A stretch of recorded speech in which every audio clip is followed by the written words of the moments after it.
Hello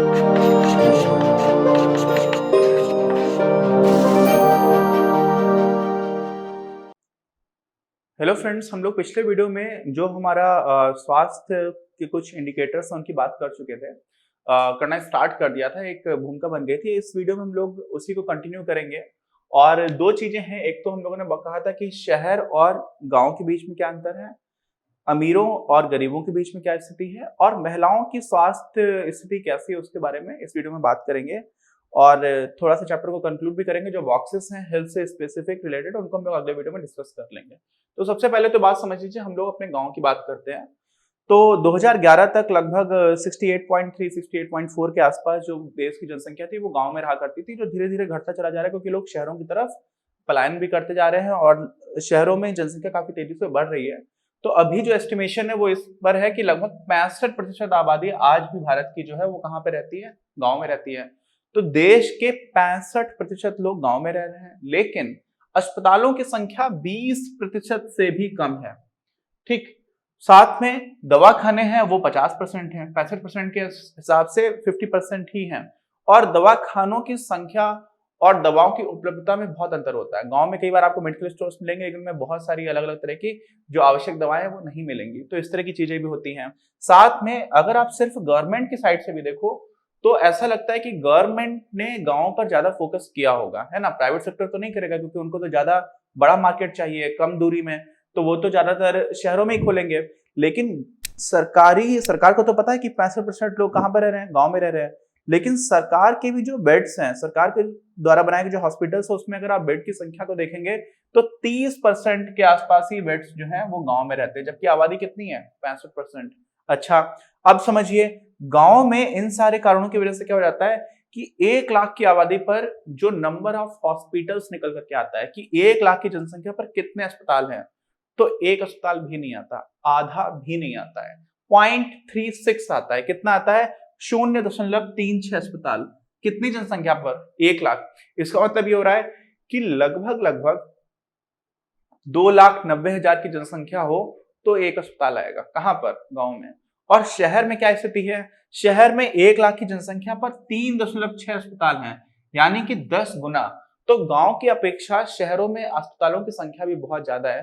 तो इतने से हमें क्या समझ में आ गया, इतने समय ये समझ में आ चुका है कि गांव में हालत बहुत खराब है। साथ में गांव में जो स्पेशलाइज सर्विसेज होती हैं, विशेष तरह की जो शारीरिक समस्याएं हैं या विशेष तरह की कोई आवश्यकता है, तो वो गांव में बिल्कुल नहीं मिलती हैं। जो विशेष चिकित्सा सुविधा इनको बोलते हैं हम लोग, स्पेशलाइज सर्विसेज बोलते हैं। अब इनमें क्या क्या चीजें आती हैं समझ लीजिए, क्योंकि बहुत general knowledge point of view से भी काफी इंपॉर्टेंट है और इस तरह के शब्द हमारे न्यूज़पेपर वगैरह में भी निकलते रहते हैं, तो आपको आइडिया होना चाहिए। एक तो होता है शिशु चिकित्सा, इसको हम लोग बोलते हैं पेडियाट्रिक्स, ठीक है। पेडिट्रिशियंस होते हैं, सॉरी, जो ऐसे डॉक्टर्स होते हैं बच्चों के लिए होते हैं, तो उसको बोल देते हैं। ऐसे ही स्त्री रोग विशेषज्ञ जो होते हैं वो गायनोकोलॉजिस्ट होते हैं, ठीक है, तो गायनोकोलॉजिस्ट को बोलते हैं। ऐसे ही संवेदना हरण में क्या होता है, आपको इंजेक्शन दे दिया जाता है। अभी मेरे एक फ्रेंड है, उसका एक्सीडेंट हुआ था, तो उसको इधर टांके लगे हैं सिर में, और वहीं पर इंजेक्शन लगा करके एनेस्थीसिया दिया जाता है पहले। तो उस टाइम पे तो दर्द होता है, लेकिन जब एनेस्थीसिया दे दिया जाता है तो फिर आपको संवेदना वहां पर थोड़ी देर के लिए मर जाती है टेम्परेरीली, तो आपको दर्द नहीं होता। तो एनेस्थीसिया बहुत इंपॉर्टेंट है। पहले के जमाने में बिना एनेस्थीसिया के ही बहुत ज्यादा स्टिचेस वगैरह लगाए जाते थे, तो बहुत दर्द होता था। तो अभी संवेदना हरण को हम लोग बोलते हैं क्या है, एनेस्थीसिया।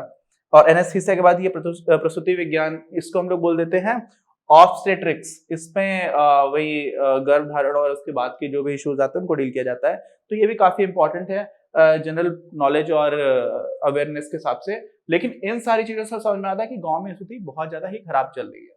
अच्छा, अब आ जाते हैं धनी और निर्धन के बीच में। तो जो निर्धनतम लोग हैं, चाहे शहर में हो चाहे गांव में, अब हम गरीबों की बात कर रहे हैं, तो देखा गया है कि वो अपनी आमदनी का 12% तक किस पे खर्च कर देते हैं, स्वास्थ्य सुविधाओं पर। 12% तक, यानी कि कोई गरीब 100 रुपए कमा रहा है तो उसमें से 12 रुपए उसका खर्च हो जा रहा है किसमें, स्वास्थ्य सेवाओं में। और धनी लोगों का 2% के आसपास हो रहा है। तो पहली बात तो ये है कि क्योंकि निर्धन के पास आय ही कम है, तो इसलिए उसका बड़ा हिस्सा इस पे चला जाएगा। धनी के पास बहुत ज्यादा आमदनी है तो उसका छोटा हिस्सा जाएगा। लेकिन निर्धन के पास तो बाकी सारी चीजें भी करने के लिए आवश्यक है ना, उसको बच्चों को स्कूल भी पढ़ाना है, उसको बच्चों के कपड़े भी लाने हैं, उसको घर में सबको खाना भी अच्छा से देना है। तो वो सारी चीजें वहां पर अगर उसका स्वास्थ्य में खर्चा हो जाता है तो बहुत बड़ी समस्या आ जाती है। कैसी कैसी समस्याएं आती है, देखिए, वो उधार ले लेता है, उधार लेने से वो जीवन भर कहीं हो सकता है कि इंडेटनेस में पर चला जाए। एक बार वो ब्याज के कुछ चक्कर में, ब्याज देने के कुछ चक्कर में फंस जाता है गाँव में, जहाँ पर फॉर्मल क्रेडिट सिस्टम नहीं है, सूदखोर लोग होते हैं, तो इस तरह की समस्याएं बहुत आ जाती है। कई बार ऐसा होता है कि जानवर बेचने पड़ जाते हैं, जमीन बेचनी पड़ जाती है अगर किसी का इलाज कराना है ना। और इसका एक दुष्परिणाम ये भी होता है कि बच्चों के लिए वो कुपोषण बनना स्टार्ट हो जाता है, क्योंकि बच्चों के ऊपर वो उस तरह से जो खान पान था वो नहीं उपलब्ध करा पाता है। अशिक्षा भी हो जाती है, स्कूल से निकलना पड़ जाता है बच्चों को, या फिर खराब स्कूल में डालना रहता है। तो इस तरह की समस्या आने लग जाती है, बच्चों को पहले से ही काम पर लगा दिया जाता है। तो ये सारी समस्याएं आ जाती हैं अगर कोई एक इंसान बीमार पड़ गया। ये बहुत बड़ी समस्या है कि एक ऐसा इवेंट हो जाता है, पूरे घर की जो आर्थिक स्थिति पूरी तरह से इतनी बदल जाती है कि सारे लोगों का जीवन बहुत ज्यादा डिस्टर्ब हो जाता है। तो ये काफी ज्यादा दुख की बात है। और हमेशा के लिए इससे क्या हो जाता है, ऋणग्रस्त हो जाते हैं कई लोग, ठीक है, इसको बोलते हैं इंडेप्टेड। तो इन जो डीईबीटी होता है ना, इसमें बी साइलेंट होता है, इसको नहीं बोलते, तो डेट बोलते हैं हम लोग, ठीक है। तो इंडेटनेस हो जाती है। और साथ में कई लोग हैं जो इस तरह की बातें भी कर लेते हैं कि मैंने तो कई लोगों को सुना है अपने गांव में इस तरह की बात करते हुए भी कि क्या कर सकते हैं, डॉक्टर साहब ने बोला कि आप ज्यादा पैसे तो दे नहीं पाओगे, तो आप इनको घर ले जाओ। और बीमार इस व्यक्ति है उसको घर ले जाते हैं, घर में थोड़े दिन तक देखभाल करते हैं और फिर मृत्यु हो जाती है। क्यों? क्योंकि इतने पैसे ही नहीं है। तो यहाँ पर क्या करते हैं, वो मृत्यु को स्वीकार कर लेते हैं कि ठीक है अब मर ही जाएंगे, इतनी ज्यादा हालत खराब होती है, ठीक। तो बहुत पेनफुल रियलिटी है।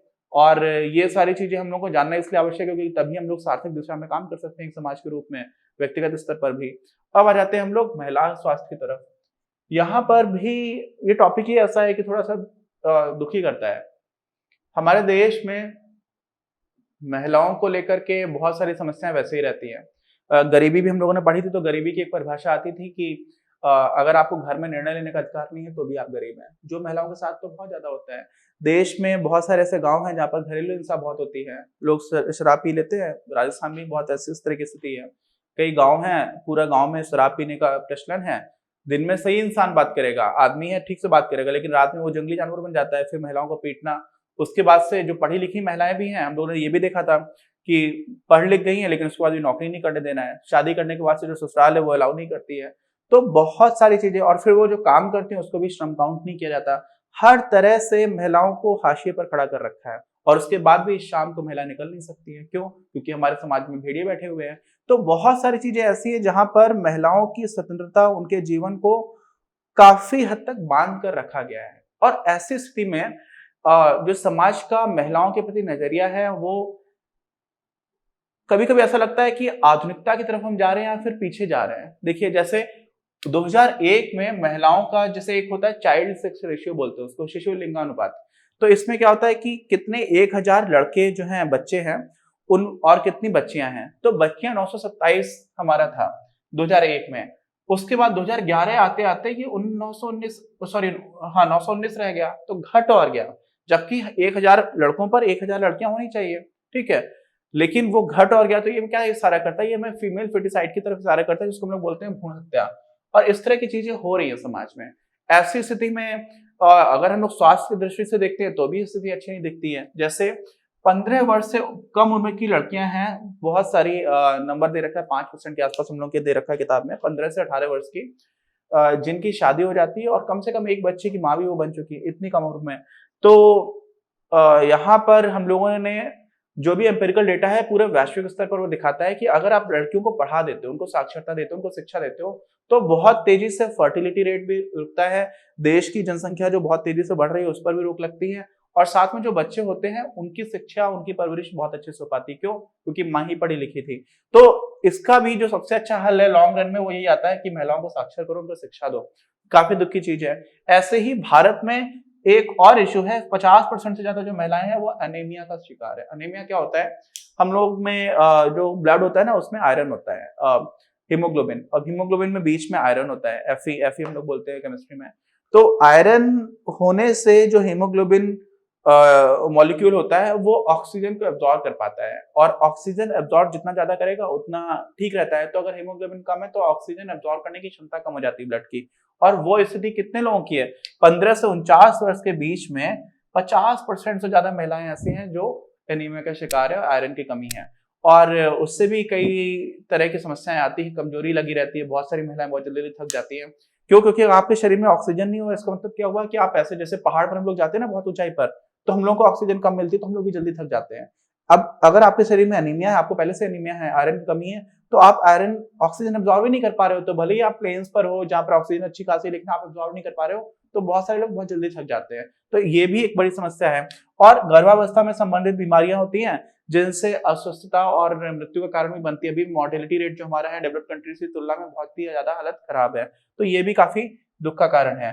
तो हम लोगों ने देखा कि जो स्थिति है वो अच्छी तो नहीं है, जो भी इंडिकेटर्स हैं, सूचकांक हैं, वो दुखद है, एक काफी दुखद पिक्चर पेंट करते हैं। लेकिन अगर हम लोग अपने आजादी से तुलना करेंगे तो चाहे शिशु मृत्यु दर 218 हुआ करती थी 1000 पर, 5 में से 1 से ज्यादा बच्चे मर जाते थे जन्म के समय या 1 साल के अंदर।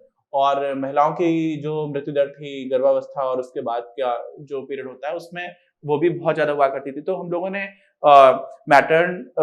जो मैटरनल मॉर्टेलिटी रेट होता है उसको भी काफी कम किया। तो अगर हम लोग अपने आजादी के बाद से देखेंगे तो ऐसा नहीं है कि हम लोगों ने प्रगति नहीं की। आधारिक संरचना पूरे चैप्टर में देखेंगे तो फिजिकल इंफ्रास्ट्रक्चर जिसको हम लोग बोलते हैं, भौतिक, रोड्स हो गए, रेलवे हो गया, जलमार्ग हो गया, उसके बाद से बिजली का इंफ्रास्ट्रक्चर हो गया, इन सब में काफी अच्छे प्रोग्रेस की है। ऐसे ही जो सोशल इंफ्रास्ट्रक्चर है, चाहे आप नंबर ऑफ स्कूल्स देख लीजिए, नंबर ऑफ टीचर्स देख लीजिए, उच्च शिक्षा हासिल करने वाले लोगों की संख्या देख लीजिए, हॉस्पिटल्स देख लीजिए, डॉक्टर्स की संख्या देख लीजिए, इधर भी विकास हुआ है, लेकिन फिर भी जितनी की आवश्यकता थी उतना नहीं हो पाया। तो हम लोगों ने ये चैप्टर देखा, काफी इंपॉर्टेंट रहा है। ये सारे चैप्टर्स की तरह ये भी इंपॉर्टेंट है, हमारी इस बुक में बहुत इंटरेस्टिंग बुक है, सारे चैप्टर्स इंपॉर्टेंट थे। अभी स्वास्थ्य से संबंधित कुछ बॉक्सेस हैं, उनको हम लोग अपने अगले वीडियो में कवर कर लेंगे और उसके बाद चैप्टर कंप्लीट हो जाएगा। फिर हम लोग चलेंगे अपने अगले वीडियो पर। कोई डाउट हो तो प्लीज कमेंट बॉक्स में लेकर बताइए। मिलते हैं हम लोग अपने अगले वीडियो में। इस वीडियो के प्रायोजक हैं आप, और अगर आप ऐसे ही और वीडियोस बनाने में हमारी मदद करना चाहते हैं तो पैट्रियन पर जाकर या फिर स्क्रीन पर दिए गए QR कोड को स्कैन कर अपना योगदान जरूर दें। अपनी क्लास का उद्देश्य आप सभी के लिए आप ही की भाषा में गुणवत्तापूर्ण शिक्षा उपलब्ध कराना है। कक्षा 12 तक के सभी प्रमुख विषयों पर हम वीडियोस बना रहे हैं और कुछ विषयों पर वीडियोस आपके अपने चैनल अपनी क्लास की ही अन्य प्लेलिस्ट पर अपलोड भी हो चुके हैं।